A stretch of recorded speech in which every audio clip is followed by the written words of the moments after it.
You know, we lowered the standards for law enforcement and being what a cop was, right? And I've always said there's a difference between being a cop and a professional police officer. And when you truly understand it, you take more pride in being a cop, right? But you want to set the stage and the standard for being an utter professional police officer. And I know that some of you just don't understand what I'm saying, but it's you raise yourself for the higher standards possible so you could fall back on that level when doing it. There were three guys who really impacted my career when I first got on. Three men who knew the job better than anybody else, held themselves in the highest professional standard. They just looked at they looked at this certain appearance a certain type of way. They held themselves a certain type of way, and they got mocked for it. A lot of them did. Tim Mitzvin, John Hurd, Ken Ridds. All three of you guys impacted my career in ways that you'll never know. Ken, probably the single most knowledgeable man I've ever met when it comes down to Constitution, application of law on the street, the ability to do the job, and he balanced out he was just a great partner. We had a ton of fun. John Hurd, the best, most professional appearance cop I've ever seen in my life. Cared about people when he dealt with them on the street, was a professional, always in a tie in the wintertime, shoes were polished, and these two guys could get their hands dirty when need be in a professional way. And Tim Mitzvin, a lot of everybody, including myself, sometimes we would give Tim shit behind his back, you know, that he was a little bit too gung-ho, this and that, but a lot of us, including myself, we worshiped him to a degree. We emulated to be like him, professional. Never had a bad thing to say about the job of the profession. The man could have been 2 steps from death sick, and he would come to his tour and say, I'm 100% today, I'm ready to go. And all of these guys who dedicated themselves to the profession were fucked over in one way or another, and two of them, at least I know, are out of the profession today. That being said, on an internal level, I think the lack of coherency and the lack of brotherhood that we truly express in law enforcement started to put those wedges of division in patrol on the basic level, the street cop. And that builds up this thin blue line that doesn't exist and deteriorates it to where we're at now. The standards of law enforcement, they're fucking gone. And if you guys don't see it, you cops specifically, I'm speaking to you today in this video. If you don't see what you're doing on an internal level to destroy the business, the profession, the honor, the industry of law enforcement on a professional level, then you're in for a wake-up call. This video, I remember when this first came out, and this wasn't me. Back when I was on, you know, we watched like The Shield. You watched all these videos coming out, these movies coming out, all these TV shows, and they didn't make sense because I'm like, dude, 90% of what we do is proactive traffic, responding to calls, but we all want to glorify it, the SWAT call outs. And I was on NIPUS, Mobile Field Force. I got one call out in my career, and you wanted the high, you know, you didn't have your high priority calls, and you had your domestics with weapons and your shootings and your stabbings. You had those, but 90% of what you did was being a professional that interacted with the public. And this goes into where I'm always saying that the way you humanize the badge instead of making clown shit videos or embarrassing yourselves on TikTok is you treat the public as if they are humans at the highest level of respect, even when you're taking them into custody while using force. That puts you, as the cop, at the highest level standard of human expectation possible we expect, simply because you have to balance your emotions on it. And I understand that. But when you eat your own, you open the doors for the floodgates to open to wind up changing everything. And this is where we're at today. I remember this video, and it changed my view of law enforcement when it came out, and it still does today. So your test scores are off the chart, and you got all the right references. Thank you, Sergeant. Can I get a hot dog with everything, the ginger ale, please? Huh? Hot dog with everything, ginger ale, street? Same. Well, I will have a soy dog, please, on a whole wheat bun, plain, and a tomato juice if you got it. Thank you. I'm a vegetarian. Yeah, I'm a bit curious. You've been a cop 6 years, and you never had a civilian complain against you? Well, I try to be courteous and professional with everyone I encounter. Well, the thing is, Dave... David. Right, David. Here's the thing. There may come a time in SWAT when you gotta get a little dirty behind a street bust. You know what I'm saying? No.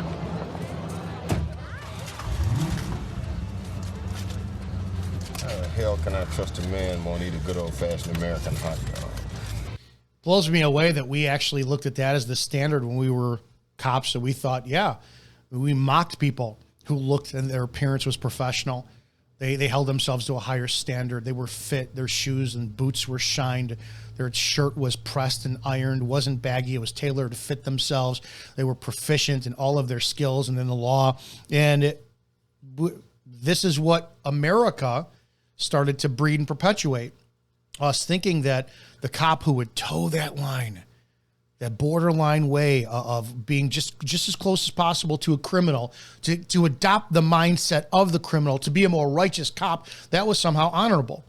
And it's all been propaganda by cinema, by TV, that we mock and we make fun of the cop who takes this job as a utmost highest level standard of professional, and they can't be trusted. Can't get your hands dirty.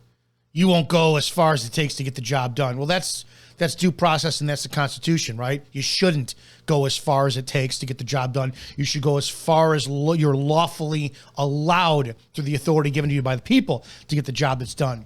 But we're not there today.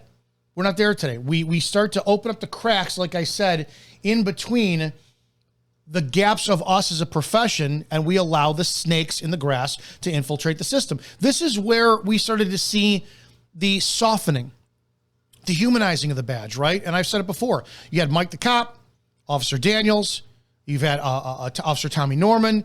Those were the open door days of humanizing the badge. And it's been overrun by TikTok cops who do lipstick tutorials and lip syncing videos in their squad cars. God knows I've played a ton of them.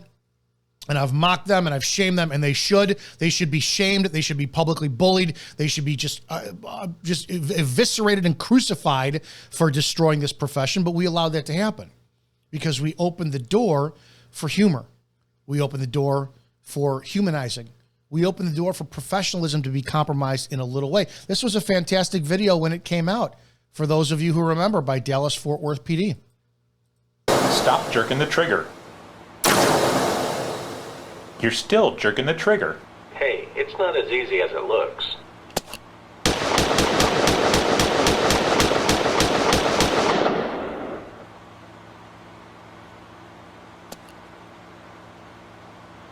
Well, you're closer to the target than I am.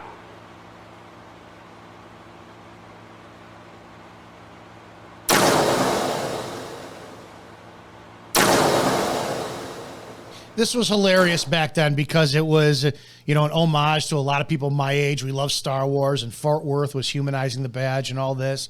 And there is a sense of trying to get the community involved, right? You want to get the community involved with what you're doing as law enforcement to see, especially after when you had things like the 5 Dallas police officers who were murdered under Obama's watch. You saw how the cops were under attack, and the culture began to change. And I've said this a million times under President Obama, when he went to the podium to criticize the Cambridge police, and our own commander-in-chief stated at a press conference, without having the totality of the circumstances, without having the facts and evidence and knowledge, a half-black who was just idolized by America, man at the highest level of leadership, who was just worshipped by all and could never do no wrong because the color of his skin, criticized cops and said, the Cambridge police acted stupidly. I'd never heard that in my lifetime. And I've been alive since, Ford or Carter was my first president. So all that time, I have never heard an American president insult the totality of law enforcement through the actions of 2 or that were just hadn't been investigated yet. That started the war on police. And I understand that after Obama's words, he opened the door for the war on police, that all of a sudden police culture wanted to change and we wanted to get the public back on our side. Looking back now with hindsight being 2020, the way to have done that was to improve service. You could have been robotic in appearance. You could have had the highest level of just your hair was perfectly cut. You were groomed. If you had facial hair, you looked fantastic. Your uniform tailored, boots shined. I can't I can't articulate this enough because you have two chances to make a first impression: how you look and what comes out of your mouth. And with law enforcement, that's the backbone of command presence. But we don't have it today. We haven't had it in well over a decade because we've softened the appearance in order to appease the public. It started with the hiring process. What did we do? We got rid of a height requirement. Well, all of a sudden, the 5'8" and under guys, 5'7" like me, we could get hired. Females, hired. Out of shape people, hired. People allowed to be fat on duty, weak on duty. The standards went to shit. They were horrible. They just shit the bed. This is where we're at. And we depend on these men and women to show up to solve our problems. Again, 90% of the time, they will be low-key, traffic, civil complaints, citizen assists, stuff like that the cops interact with on a daily basis. But you still want a person you can respect to interact with you when they show up, and we don't have that. This is where Dallas-Fort Worth is today, marketing to their new recruits. It's not city, but no flavor. Fort Worth, funky town, F-dub. Why you wasting with your hate when all we got is love? Say D, I see you like a city, throwing up perf stuff, that's a real pity. Numbers don't lie, why you throwing up a board? Last time I checked, we took 14 of yours. Wop, wop, wop, wop, wop, from the big D. Wop, wop, wop, wop, wop, now the Lil D. What you thinking, Lil D? Aren't you tired every time we open up and fill up when we hire?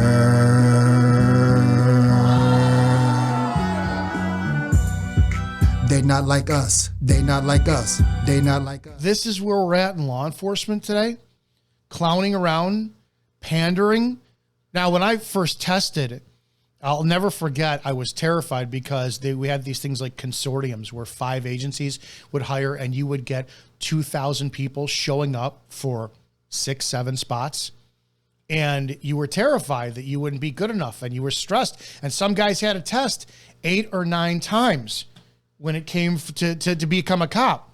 And now they have Act 14 billboards to try to fill vacancies in departments because you can't get the quality of officer that you want in the street. The quality of today's street cop, you guys are, you're disgrace. And I'm generalizing because you're pushing the righteous people out that should be in this position to lead the next generation of cops. You don't want them in there.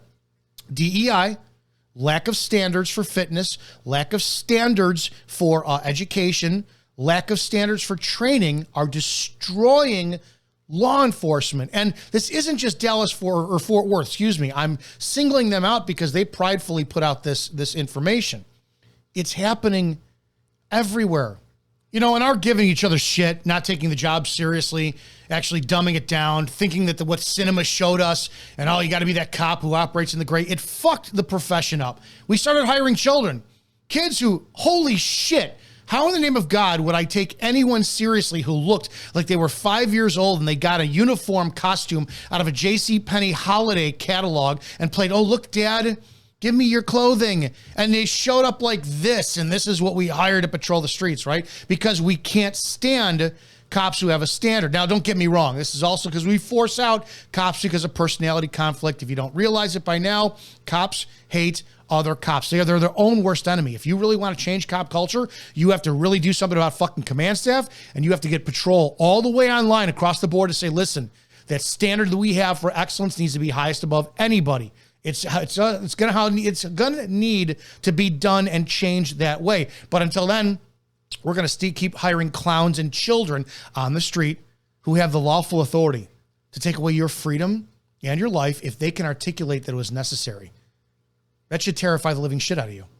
And we started diversity hiring cops out there to show that as towns, villages, cities, that we're open with religion and gender and color of skin, and we are all inclusive. It didn't matter the quality of the candidate, their ability, or their background in the community. But we don't question their background or their associates or who they hang out with or what affiliations they may have to certain other cultures that we may not want.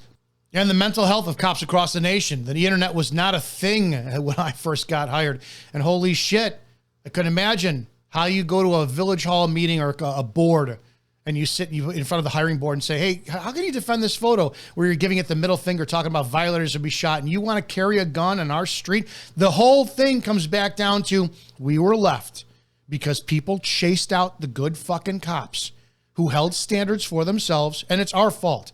This happened in my generation of law enforcement. This is not the ones before me. This is my specific generation. We shit on good cops. We chased out the good cops. We mocked, we made fun of, and we opened the door for cops who came in who are there to play pretend police officer instead of doing the fucking job. That was from my last department, those officers that were on. And anybody who accuses me of being disgruntled, jaded, bitter, angry, you bet your fucking ass I am. I will never deny that. I will never deny why at the time my own actions and responsibility weren't to take the job more seriously. It's the number one reason why I do this content. I want cops to be a better cop than I ever could be because I failed in my profession. I did not have the standard of excellence that I should have had. And to go forward now, because I'm heartbroken, because clowns took over positions that I had, now my anger and outrage is at seeing that my own fault opened the door. If I had been the cop that I had potential to, then that door would not have been open for snakes to come in and ruin the profession. So I will condemn those who came in who were not half as qualified as the job that I was, but I fucked it up. And it's not just with my agency. It's all over America.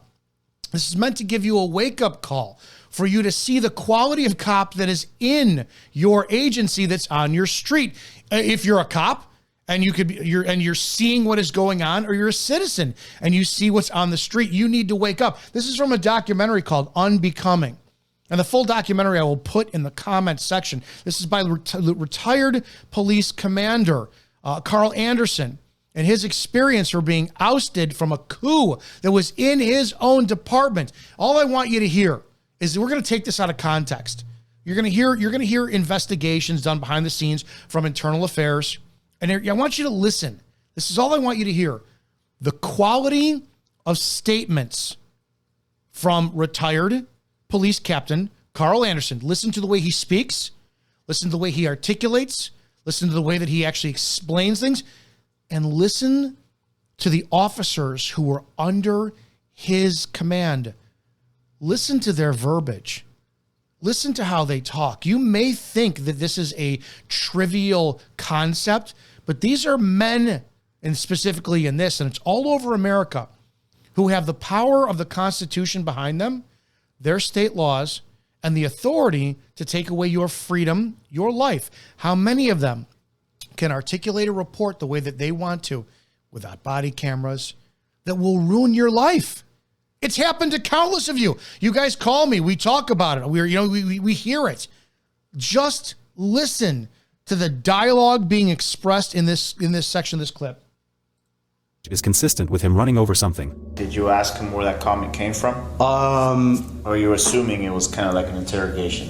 I think he said he did get an email from a captain, but I don't know what captain. I asked him about the damage. He said he didn't know what happened, and that was that. And the line of questioning and how it was handled made me uncomfortable to say the very least. It was way more than uncomfortable. I thought that I was going to get written up. Did you get written up? No, that's what I thought. Did you get any type of documentation? As we progress, remember what I said. You had guys out there that had the highest level of standards, and I only have my experience. You had Tim Mitzvin, who walked around perfectly fucking tailored uniform, fit, the highest standard of excellence. He would never talk shit about anything. And we thought it was a fucking joke, and we made fun of him. While we secretly emulated to be him, right? Then you had John Hurd, dressed to the nines as a cop, professional, knew the law, treated everybody with standards and courtesy, and he always kept the squad car clean. John was pissed at me one day for leaving paper in the squad, and I don't blame him because of the amount of time and care and pride and effort he put into his appearance and into representing the police department he worked at as a community service. And Ken, guy knew more about everything in law enforcement than any cop I've ever fucking met. And Ken was my closest fucking friend in the department, but we still made fun of him, right? All that stuff. And what happened? None of us at the time, none of us as men would have mocked or been like, oh, Sergeant's speaking to me like this way, and I feel uncomfortable. Uncomfortable would have never exited our mouths. We We were spoken to like shit sometimes. What you did was fucking stupid. You're fucking dumb. Don't ever fucking do that again. And we took the language from our commanding officers as, I better get my shit together.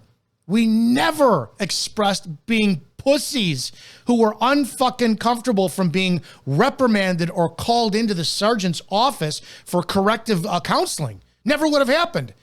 But here you have police officers in 2023, this is when this is done, who feel uncomfortable because of the questioning, the line of questioning their commanding officer has. Can I continue? To my knowledge, no. He felt as though I was interrogating him and I was looking to get him in trouble. I was doing my job. So they just basically told you to do a vehicle damage report.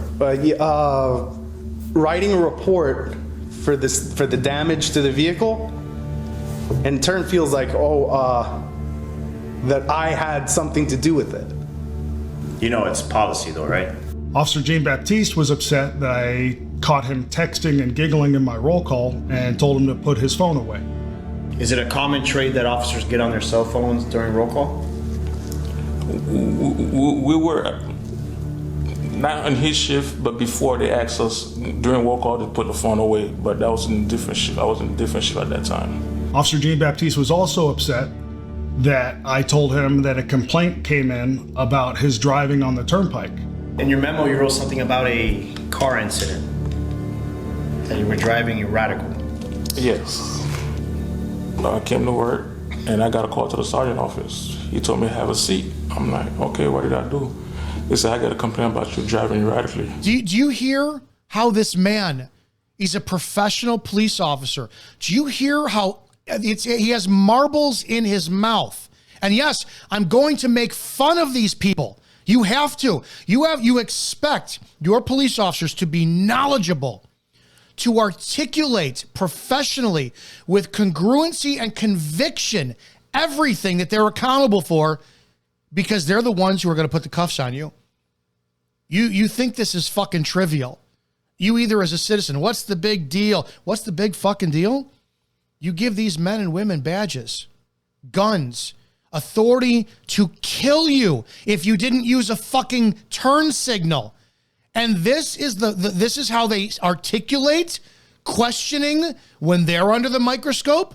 How are they going to deal with you? How are they going to interact with you? This is a massive problem of a lack of professionalism in the American police officer today. I reminded him that he's driving a North Miami Beach billboard and to be careful. No action was taken. Doing my job. I said, I didn't do it, sir. I really didn't do it. Okay, just so you know, you're driving a billboard. Be careful. Officer Gonzalez was upset that I asked his trainee to fix a glaring clerical error on an arrest form. I had a trainee and we were doing a PTA, promise to appear. So we signed it, we did everything we had to do, and in front of me and the trainee, he goes, oh, by the way, this isn't an A form continuation form, this is a narrative continuation form. And I pulled him to the side, I'm like, you don't have to say that in front of, my trainee. He felt as though I was intentionally trying to make him look stupid. Yeah, Wayne Wildy. I was his trainee. He's now the chief of police. He's going to retire for my first department. And I'll never forget it. It was Commander Leonard Ravel. Lenny Ravel sits there, and he's the same one I talked about with the arm out the window standard. We were at roll call, getting ready from afternoons, day shift, and you've got, we had 15, and commanders were in the roll call room as well, too. And you had Wayne Wildy asks Lieutenant Ravel, Commander Ravel at the time, can we get Dominick a new radio? He's got one of the old bricks. And in front of everybody, Ravel barks out, Wayne, you got an extra $1,000 fucking dollars of your own to give him a radio? That was his answer. Wayne didn't cry. Wayne didn't bitch. Wayne didn't say you're unprofessional.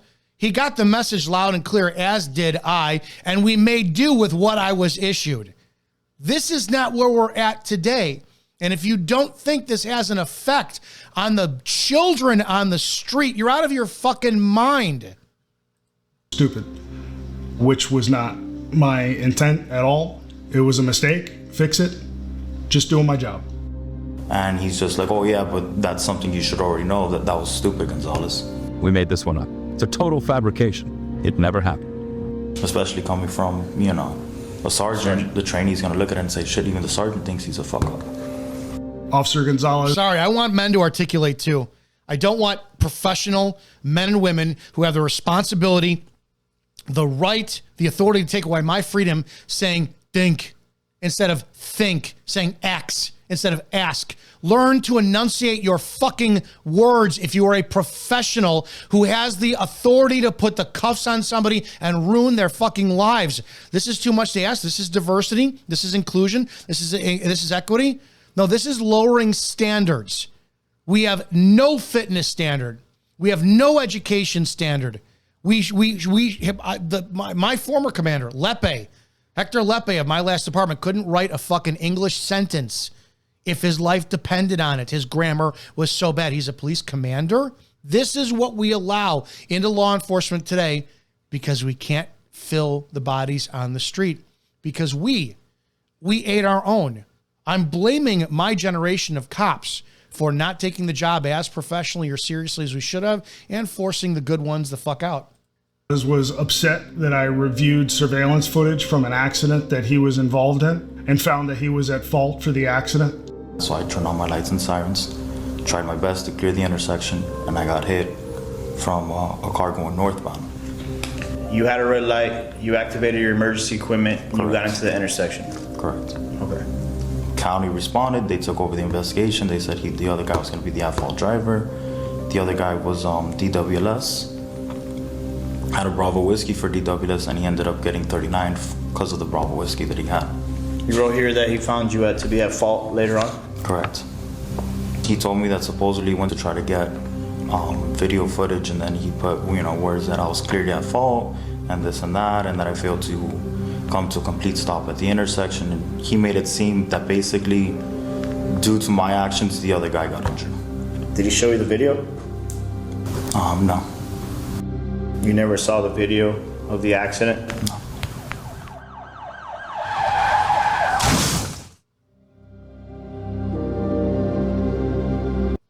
3 crashes in a 24-month period. This is my point, and I watched this documentary today. I watched the Fort Worth recruiting video today, and this is the ultimate message. Our standard for law enforcement, police officer, it's gone. It's a you have fucking liars, you have criminals, you have TikTok generation of police officers who do skits to make a mockery of the job, who put on lipstick in the car, come get ready for work with me videos, lip syncing. This is what the job is. And if you think this is humanizing the badge and you think it's innocent, it's going to happen to you. You, the blue line supporter who thinks fuck around and find out is the war cry of today's street cop. You're the one who's going to use a turn signal or not, change lanes. And the next thing you know, you're going to find yourself in handcuffs because you have an inarticulate, uneducated, marbled-mouthed fucking child who we don't know his background. We don't know his or her lack of standards, their affiliations with other cultures, their affiliations with other groups of people, their standards that they brought into the department that now serve you on the street for their purposes. Do you get it? It used to be to get into law enforcement, you had to meet the standard of being a police officer. My generation fucked that up. Now it's you are bringing your standard into law enforcement. That's where it's gone. We have standards in law enforcement of the people who are doing the job in accordance to what they want, and nothing will fucking happen to them because they're protected by race, by gender, by whatever class, DEI bullshit, 30-30 agenda, you name it. If you are a cop, understand something. You bet your ass I'm bitter and I'm heartbroken and I'm jaded and I'm fucking angry. I am outraged at my own actions for what I did to not become the cop that I should have become. But I love the profession. And there's this massive drive inside of me to demand more of you so that you will be the highest level of excellence in any profession in the world today. And that's the American police officer. Take the job seriously. Shine your fucking boots. Wear a tie if you have long sleeves. Iron your uniform. Tailor it. Get fucking fit. Know your constitutions, your state statutes. Know policy inside and out. Make your command staff fucking hate you because you know the job better than they do. Become command staff. Become leadership and change the industry for the better.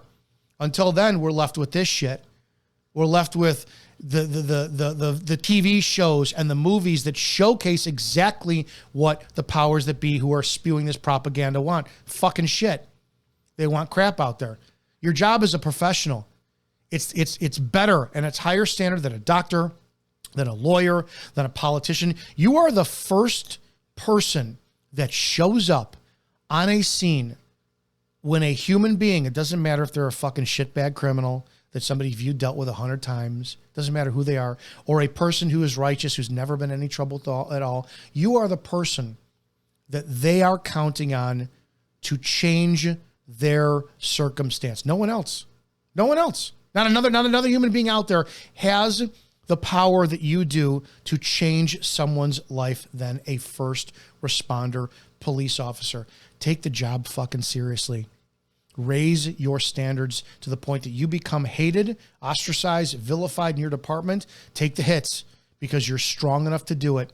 Do not be one of these diversity hire fucking cops who has no business in this profession, who is embarrassing everyone else, who is forcing people like this retired captain out. You're who's left.